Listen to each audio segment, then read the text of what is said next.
Hey guys, Joe here. Thanks for checking out this video. I really do appreciate it. Maybe consider getting subscribed down below and hitting that join tab. For those of you that have become members of the channel, that's a little sneak peek there, just ignore that. You will notice that you are getting 2 extra videos every week that are completely ad-free. I intend to keep doing that. By becoming a member, you get that, you get badges, all that good stuff, as well as the chance to get some giveaways, so maybe consider doing that. A couple of bucks a month, support your favorite YouTube content creators, because I'm not a YouTuber, I'm just a content creator. And then we can do really cool stuff like this. Also, visit Liberty Arms, Harrisonburg, Virginia. Google them. Can't put the link in the description, otherwise YouTube says, oh my gosh, he's contributing to the delinquency of the United States. Second Amendment, man. Second Amendment. Wow, this video is off to a great start. Anywho, in this video, I got my chance to take a look at a firearm that I've had my hands on before. They've come into the shop, and I considered picking one up, and I didn't for some reason. And I was wondering why.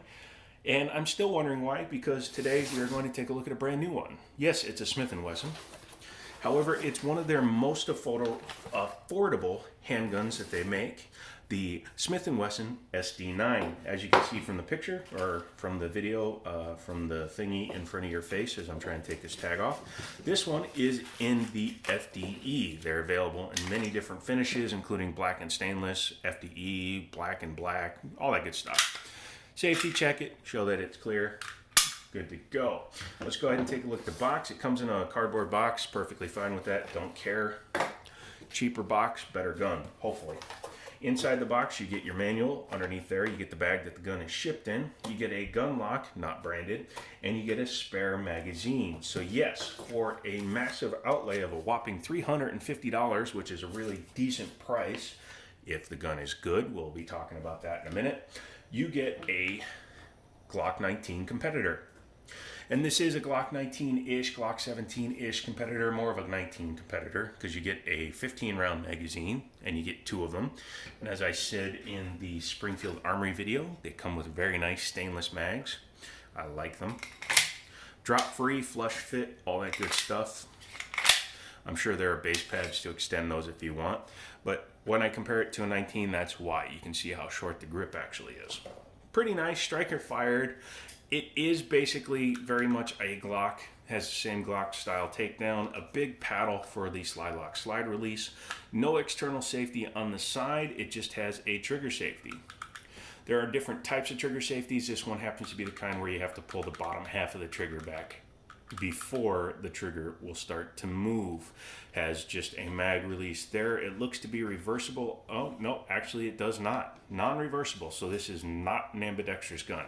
This is a one side only. However, this day and age, it's really easy to just hit your mag release with that hand, or if you're holding your gun, you can just hit it with your finger. Simple, easy. There you go. It does have a adjustable for Windage Sight. You can just knock it over a little bit. 3-dot sight arrangement. They are replaceable, so you could upgrade those with fiber optics and true adjustable sights if you want to. External extractor, and at $350 it has both front and rear slide serration. If you're a front cocker, rear cocker, overhand, whatever, you're good and taken care of. Has a 2-slot pick rail here and a rear canted trigger guard, so you can put a light laser that's a little bit longer than the accessory rail itself. No undercut here, but it's still a nicely sized grip. I have bigger hands, and as you can see, my pinky is still on the firearm. The trigger, single action, you can hear it. It's plasticky. The gun is on the lower end of the build spectrum. However, it doesn't feel as cheap as the price would suggest. But yeah, you just pull back and boom, single action. So once you've done that, gun is dead. No striker indicator, no loaded chamber. It just has a hole there so you can see around. Reset is basically where the wall is, and then next shot. Overall, it actually feels decent. It just feels hollow, if that makes sense, because this is a plastic trigger. You can just kind of feel the internals through it. It's a small nitpick. I'm sure you can upgrade the trigger if you like to. It looks like it's a 4-inch barrel gun. Does have some decent stippling on it, and it does have memory notches, so you can easily make sure you hold it on the right point. Keep your finger out of there when you're not using it. Nice stippling on the side and the rear and the front. Very, very grippy. It's not super aggressive. I could probably shoot this all day without gloves, without, abrading my hand. But again, it feels like a Glock in the hand. Just doesn't have the undercut, and it has the slightly, honestly, better yet cheaper feeling trigger. Let's go ahead and pop her apart real quick. First, always safety check 10 times. I'll say that every video. Just like a Glock, pull it back a little bit, pull down on your tabs. Pull you on trigger. Helps if you pull things down right, and boom. Captive guide rod, which we like to see. Makes it easier for field stripping. You can set it down and you don't have to worry about the spring going spring. And there's your little itty bitty shorty barrel. That's probably actually on a 3.5 inch. I said 4 inch, it's smaller than that. But as you can see, 9mm Luger. I know they make the SD in other calibers, but then the name changes because they do make an SD40. Overall, looks pretty nice as your standard chamber or breech lockup. It's chamber lockup because the breech is the back of the chamber or the back of the slide. And it has your Browning tilting action on it. Taking a look at the slide itself, it looks like they did 1 or 2 little lightning cuts in there to help bring the weight down a little bit. Probably balances it out a little bit. There is your drop safety as well as your extractor retention system. You would take the plate off the back, and there's a spring that actually holds tension on the extractor, and then this gets pushed up in order to allow the pin to come out, in case you ever wondered how that worked.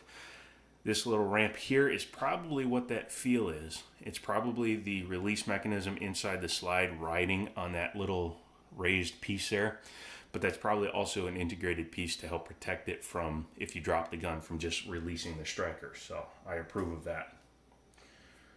They cut the extractor to match the slide instead of recessing the entire extractor. A little step, but I approve of it because it's that little extra things that makes any manufacturer better in my eyes. Instead of taking the easy way out, they did the more complicated cut, and it shows that they value what they're doing. Taking a look at the lower, this thing is feather light. It weighs about the same as a magazine. So there's no need to do anything to it if you don't want to. Pinned in, 2 pins on this one, and you can remove the fire control group for work or repair. Very much a Glock style takedown, as I said. They use a couple of different springs in there, but overall very much the same. Metal slide rails, so that's good to have. Helps aid in the longevity of the firearm. A very long ejector. Obviously, they tune these when they design them, and then you have your striker, your drop safety, and then your striker release. It is a trigger bar setup. Comes in through the side there. Slide lock, slide release on that side. Overall, not bad. It's built to a price. $350 is about $100 less than a competing Glock 19. Depending on who's selling it, they have map pricing on them. Some people will sell you one for about $400, but not right now in the wonderful pandemic situation we're in. Reassembly is exactly the reverse. Take a look. Small end goes in first. Boink. And then it just sits there. There you go. Has to be horizontal, otherwise when you attempt to put it back on the slide, it will not go. You start on your slide rails. Oh, that didn't sit on there right.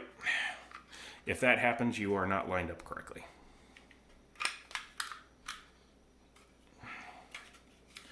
Hold on.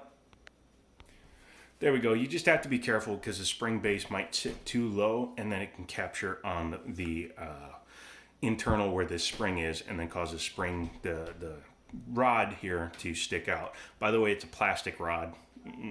Positive, negative, take it how you want. Then you just simply rack it, and it will lock back onto the slide. There you go. Reassembled, ready to go. What do I think about it? I always give my opinion on these guns after I'm done goofing with them. I think for the price, it's definitely worth checking out, especially if you don't want to spend an arm and a leg for a home protection firearm. Now, $350 is probably the entry point for a firearm if you want to get something that's going to have even a modicum of reliability, honestly. Although saying that the G2C is cheaper or close to the same price, and in terms of quality, it's probably the same. However, if you want something like a 1911, you're going to be in the $550 to $700 range for a entry-level gun. And Glocks, again, they start at $440 usually and go up from there. So it's definitely worth a look.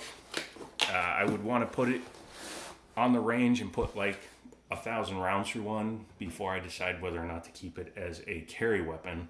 However, it seems to be pretty decent, and it could easily become a car or a truck gun or a backpack gun. So check it out. Go to your local gunsmith, pick one up, call Liberty Arms. They have one in stock, this one in particular, and you can say, hey, I want to buy it, and they can ship it to your local FFL and possibly save you some money in the long run, or at the same time. Thanks so much for checking out the video. Come back next time for another one. Subscribe, maybe consider joining and becoming a member. All that great jazz hands. And as always, I'll talk to you later.